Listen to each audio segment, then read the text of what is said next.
Dans cette vidéo, nous allons voir comment éditer une interopération. Si je lance ma simulation,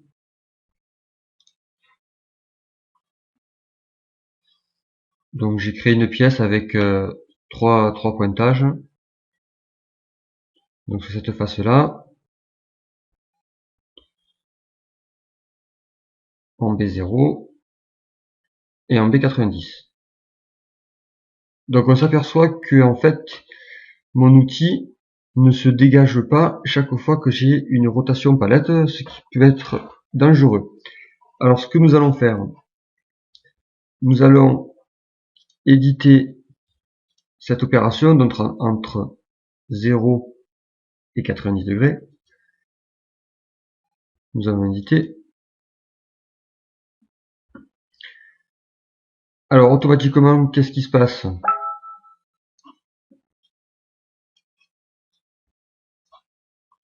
J'ai une position de départ et ensuite j'ai mon cylindre de sécurité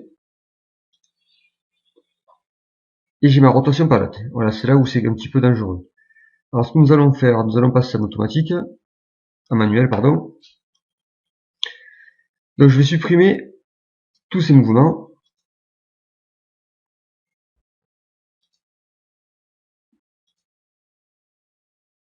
Voilà, j'ai tout supprimé. Je vais maintenant ajouter un mouvement sur une coordonnée. Je veux que ce mouvement se fasse au point de changement d'outil dans un premier temps et suivant que l'axe Z. Donc je décoche X et Y. Ensuite, je rajoute un nouveau déplacement et je veux ensuite en X et en Y un retour au point de changement d'outil. Alors le Z il est coché puisque j'ai déjà le mouvement, je peux le décocher mais comme il est modal il restera actif et je valide.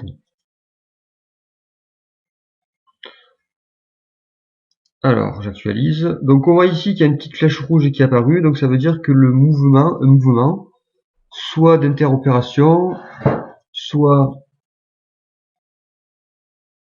d'un retrait ou autre, a été modifié. Donc ici, je viens faire ma simulation.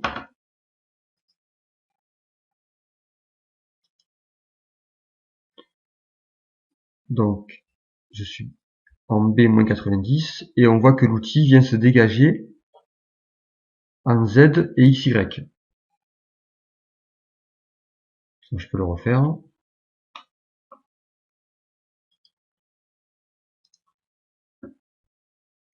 Je vais baisser l'avance. Alors, voilà. Donc là, j'ai du Z.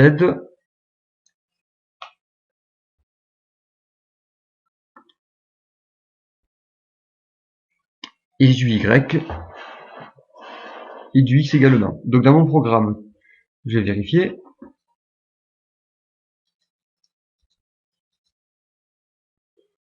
Dans mon programme, j'ai bien du G53Z0 dégagement en Z et un dégagement en X et en Y.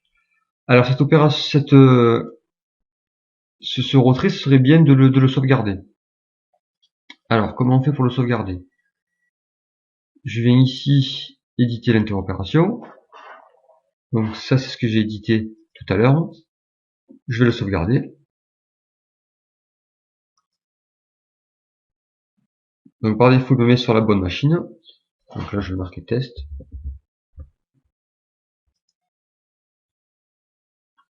Je valide.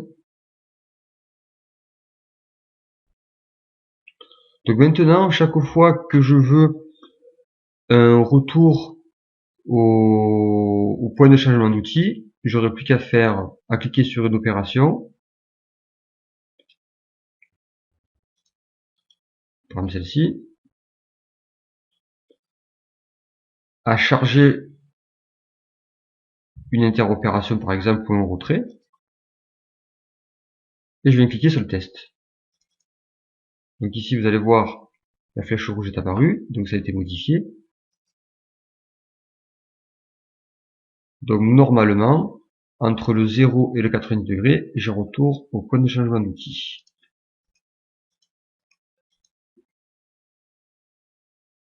Donc entre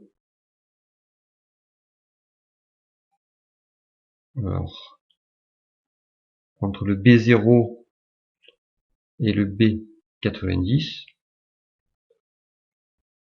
j'ai bien mon retour au changement d'outil.